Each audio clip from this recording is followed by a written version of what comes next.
بسم اللہ الرحمن الرحیم، اللہ اکبر۔ یکم رمضان سے سیریز جاری ہے ہماری اس عنوان سے کہ قرآن درس انقلاب ہے، قرآن ایک معجزاتی کتاب ہے۔ اور اگر یہ معجزاتی کتاب، اور یہ ہم صرف اپنے جذبات کی وجہ سے نہیں کہہ رہے، اپنے باعث کی وجہ سے نہیں کہہ رہے، وہ تو ہے ہی اپنی جگہ، لیکن ہم لاجک کی بیس پہ اس وجہ سے بھی کہہ رہے ہیں کہ اگر یہ ایک معجزاتی کتاب نہیں ہے تو 1400 سال پہلے اس میں وہ ساری باتیں کیسے لکھی ہیں جو سائنس آج ثابت کر رہی ہے۔ اور ہم بار بار کہہ رہے ہیں کہ یہ کوئی سائنس سے ٹکراؤ نہیں ہے، بہت اچھی بات ہے، سائنسی تحقیقات سب کچھ بہت اچھا ہے، لیکن ہم تو قرآن کے معجزاتی کتاب ہونے پر بات کر رہے ہیں۔ ہم نے ایک ایپیسوڈ کل سٹارٹ کی تھی اور اس کا خلاصہ یہ تھا کہ آج سے تقریباً 100 سال قبل مصر میں ایک علاقہ دریافت ہوتا ہے، اسے وہ کنگز ویلی کہتے ہیں، اور یہ کنگز ویلی وہ مقام ہے جہاں پر مصر کے، یہ کنگز ویلی کے اطراف کا علاقہ ہے، اور اس کنگز ویلی میں کیا ہے، یہاں پر جو مصر کے جو بادشاہ ہوتے تھے جن کو فرعون کہا جاتا تھا، موسیٰ علیہ السلام کے دور کے مصر کا نام ریمسس تھا، ریمسس ثانی۔ تو آج سے 100 سال پہلے مصر میں کنگز ویلی دریافت ہوتی ہے، اس میں محفوظ شدہ لاشیں ہوتی ہیں، حنوط شدہ لاشیں ہوتی ہیں، ممیز ہوتی ہیں مختلف بادشاہوں کی۔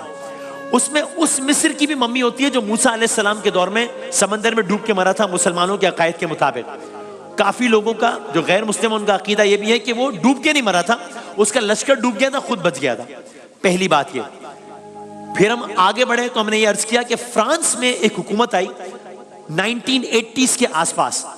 جب فرانس میں وہ گورنمنٹ آئی تو انہوں نے ایجپٹ کی گورنمنٹ سے رابطہ کیا کہ یہ لاش آپ ہمارے حوالے کیجئے، ہم کچھ ایکسپیریمنٹس بھی کرنا چاہتے ہیں اور ہم اس لاش کو محفوظ بنانے میں آپ کی مدد کریں گے۔ مصر سے طیارہ چلا، فرانس میں اترا، فرانس میں فرعون کی لاش کو اسٹیٹ پروٹوکول دیا گیا، گارڈ آف آنر دیا گیا۔ یہ سارے مناظر آپ کی سکرینز پر ہیں۔ وہاں کے کابینہ کے لوگوں نے، وہاں کے سربراہ نے، مملکت نے ایئرپورٹ پہ ریسیو کیا اس لاش کو، اس انداز سے اس کا ریسیپشن ہوا۔ اب اس لاش پہ کام ہونا شروع ہوا۔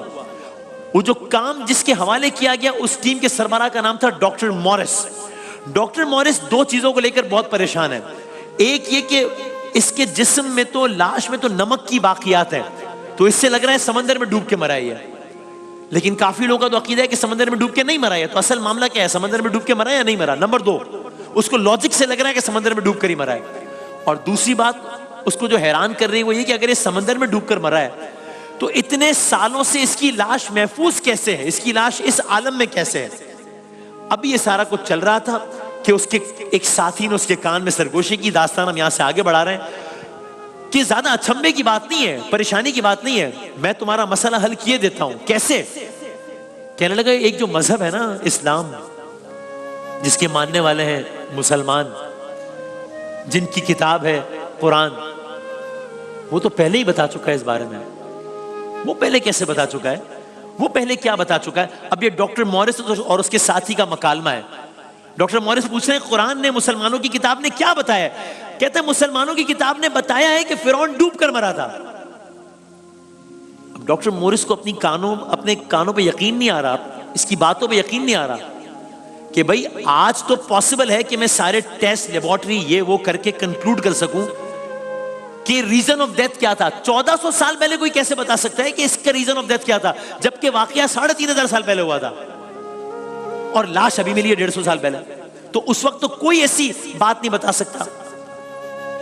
ابھی ڈاکٹر موریس اس بات پر حیران تھا، یہ آج سے زیادہ پرانا واقعہ نہیں، 40-50 سال، 1980s۔ ابھی وہ اسی حیرانگی کے عالم میں تھا کہ اس کے ایک اور ساتھی نے اس کو مزید حیران کر دیا۔ کیا کہہ کے؟ اس کا ساتھی کہتا ہے کہ مسلمانوں کی کتاب میں صرف یہ نہیں لکھا کہ یہ ڈوب کے مرا تھا، بلکہ ان کی کتاب میں یہ بھی لکھا ہے کہ یہ ڈوب کے مرا ہے اور اس کا جسم ہم برقرار رکھیں گے۔ واٹ؟ یہ کیسے ہو سکتا ہے؟ یہ تو پہلی والی بات مان بھی لی جائے تو یہ کیسے ہو سکتا ہے کہ اس کتاب میں 1400 سال پہلے یہ لکھا تھا کہ اس کی لاش ہم بچا کے رکھیں گے؟ اس وقت تو لاش ملنا تو دور کی بات، دنیا کے پاس اس بات تک کا ثبوت نہیں تھا، بلکہ معلومات بھی نہیں تھی کہ مصری اپنی لاشیں محفوظ رکھتے تھے، ممی کرتے تھے اور سارا کچھ کرتے تھے۔ بہرحال میں تیزی سے آگے بڑھتا ہوں۔ ڈاکٹر موریس اب ساری رات فرعون کی لاش کو دیکھتا ہے اور سوچ رہا ہے، اور جو اس کے ساتھیوں نے قرآن کریم سے اس کو باتیں بتائیں اس بارے میں بھی سوچ رہا ہے۔ ان شارٹ، فرانس نے اپنا کام کر کے ایک بڑے شاندار شیشے کے تابوت میں ممی مصر کو واپس بھیج دی فرعون کی. لیکن اب ڈاکٹر مورس کا تو دماغ چکرا چکا تھا کہ یہ ہوا کیا ہے, یہ سب کیا باتیں کر کے گئے. اس نے جو باتیں قرآن سے متعلق سن لی تھی وہ اس کو بے چین کر رہی تھی, حیران کر رہی تھی. اس لیے اس نے کام کیا, اس نے اپنا سامان باندھا اور اس نے سعودی عرب جانے کا فیصلہ کیا, جہاں پر ایک طبی کانفرنس کا انعقاد کیا گیا تھا. بہت سارے مسلمان ایناٹومسٹ بھی اس کی بڑی تعداد میں وہاں پہ شریک تھے.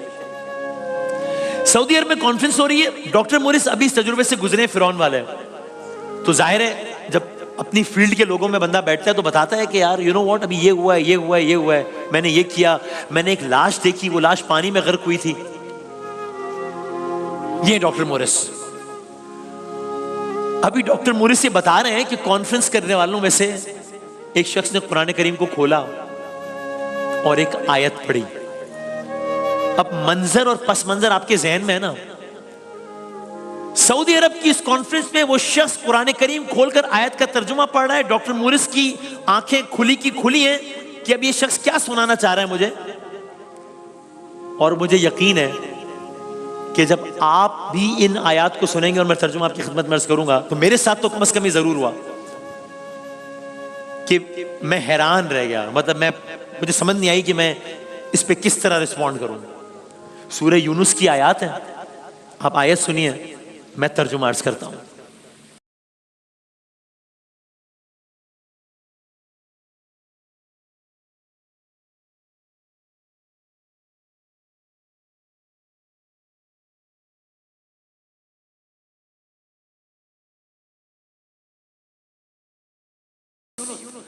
میں ترجمہ بیک گراؤنڈ کے ساتھ عرض کرتا ہوں. آیت ہم نے صرف متعلقہ سلیکٹ کیے یہاں پر.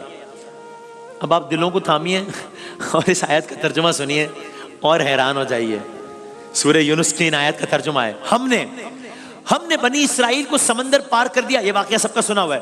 ہم نے بنی اسرائیل کو سمندر پار کر دیا تو فرعون اور اس کے لشکر نے سرکشی کی اور تعدی سے ان کا تعاقب کیا, یہاں تک کہ جب وہ سمندر میں ڈوبنے لگا, فرعون جب وہ سمندر میں ڈوبنے لگا تو کہنے لگا میں خدا پر ایمان لاتا ہوں, میں اس خدا پر ایمان لاتا ہوں جو موسیٰ کا خدا ہے, میں اس خدا پر ایمان لاتا ہوں جس پر بنی اسرائیل ایمان لائے ہیں.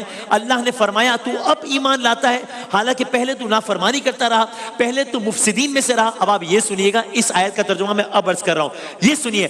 آج قرآن کریم کے الفاظ سورہ یونس, آج ہم تیرے بدن کو سمندر سے نکال کر محفوظ کر لیں گے تاکہ تو بعد کے لوگوں کے لیے عبرت بن جائے. Can you believe it? آج ہم تیرے بدن کو, ایک جملے میں دو نشانیاں ہیں. آج ہم تیرے بدن کو سمندر سے نکال کر. سائنس نے, ڈاکٹر مورس نے ابھی بتایا کہ جسم میں تو نمک کی باقیات ہیں, تو یہ ہے تو وہ ہے, یعنی کہ ڈوب کے مرا تھا. اگر یہ کتاب معجزاتی کتاب نہیں ہے تو 1400 سال پہلے محمد مصطفیٰ صلی اللہ علیہ وسلم پر نازل ہونے والی اس کتاب میں کیسے بتا دیا کہ آج ہم تیرے بدن کو سمندر سے نکالیں گے؟ اور زیادہ حیرت انگیز بات یہ کیسے بتا دیا کہ آج ہم تیرے بدن کو سمندر سے نکال کے محفوظ کر لیں گے, تیرے بدن کو محفوظ کر لیں گے.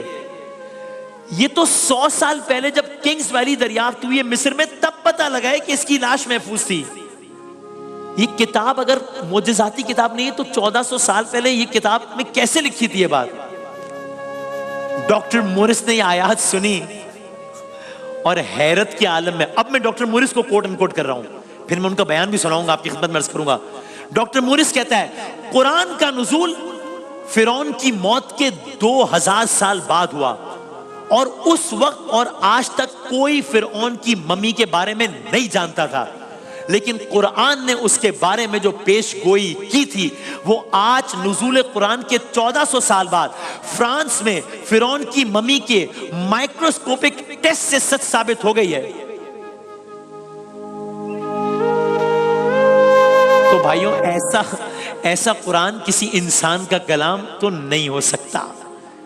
ڈاکٹر مورس یہ کہہ رہے ہیں, اور یہی وہ وقت تھا جب ڈاکٹر مورس نے اپنی بات آگے بڑھائی اور کہا کہ یقیناً یہ کسی انسان کا کلام نہیں ہے. اور آپ کو یاد ہے نا, 1400 سال پہلے بھی لے کر جاؤں تو عرب کے وہ لوگ جن کو اپنی شاعری پہ بڑا ناز تھا، جب سرکار دو عالم نے کہا کہ یہ اللہ کی کتاب ہے، انہوں نے کہا نہیں اللہ کی کتاب نہیں ہو سکتی، ان کو اپنی شاعری پہ بڑا ناز تھا. تو ایک مقابلہ ہوا کہ چلو ایک دفعہ ایک جگہ پہ قرآن کی آیات رکھتے ہیں، ایک جگہ پر ہم اپنا کلام رکھتے ہیں. قرآن کی آیات تھی بسم اللہ الرحمن الرحیم انا اعطیناک الکوثر فصلی لربک وانحر انا شانئک هو الابتر. عرب کے وہ لوگ جن کو اپنی شاعری پہ بڑا ناز تھا، انہوں نے نیچے لکھ دیا ما ھذا کلام البشر، یہ کسی بشر کا کلام ہے ہی نہیں. تو 1400 سال پہلے بھی اس کلام کے بارے میں لوگ یہی کہنے پہ مجبور تھے. آج ڈاکٹر مورس نے بھی یہی کہا یہ کسی انسان کا کلام نہیں ہو سکتا، یہ اللہ کا کلام ہے. یہ کہہ کر انہوں نے بھرے مجمع میں کلمہ پڑھ کر اپنے مسلمان ہونے کا اعلان کیا.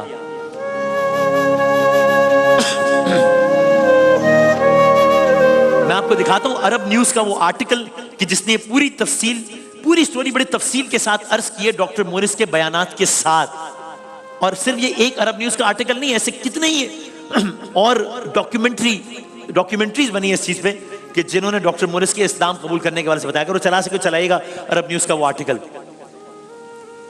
اور پھر ہم آپ کو دکھاتے ہیں کہ خود ڈاکٹر مورس کے اپنے الفاظ میں آپ سنیے کہ وہ جب قرآن کے بارے میں تحقیقات کر رہا تھا تو اس نے کیا کہا. پہلے آپ سنیے کہ ڈاکٹر مورس نے کیا کہا.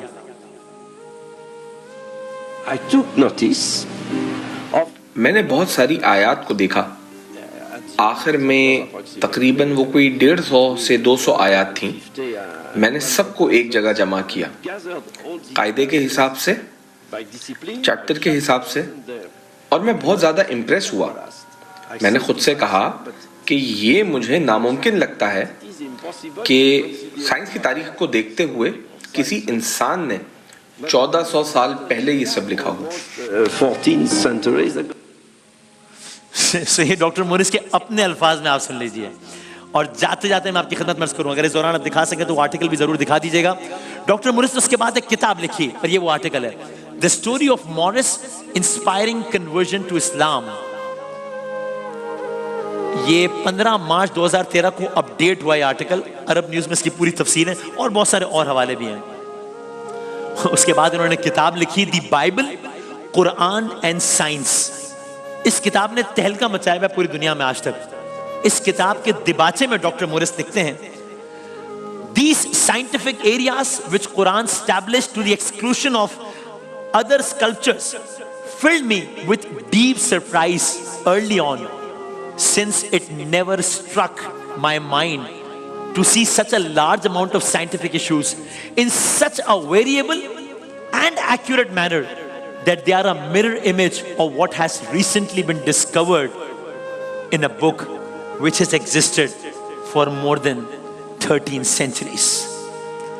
یہ ہم نہیں کہہ رہے، یہ ڈاکٹر مورس کہہ رہا ہے. اگر یہ کتاب معجزاتی کتاب نہ ہوتی تو اس کتاب میں سب کچھ نہ لکھا ہوتا. تو یقیناً یہ سارے دعوے اور یہ اس کتاب کا عکس دیکھ رہے ہیں the Bible the Quran and science. بس ثابت ہوا سائنس کتنی ترقی کر رہی ہے اور بہت اچھی بات ہے، کرنی چاہیے، ہم اس کو اپریشیٹ کرنا چاہیے، بچوں کو پڑھانا چاہیے. یہ سب کچھ بہت بڑا ہے، سب کچھ بہت اچھا ہے، لیکن ایک فرق ہے تحقیق کرنے والوں میں جو کہ سائنسدان کر رہے ہیں اور ایک فرق ہے تخلیق کرنے والوں میں. سب سے بڑا صرف وہ تخلیق کرنے والا ہے اور سب سے بڑی کتاب صرف قرآن ہے. قرآن دین حق کا مکمل نصاب ہے، انسان کی ذہنیت کے لیے انقلاب ہے. اللہ کی سب کتابیں بہت محترم صحیح، ساری کتابیں چاند تو یہ آفتاب ہے. اور سب سے بڑا اس قرآن کا خالق اللہ تعالی. اللہ اکبر.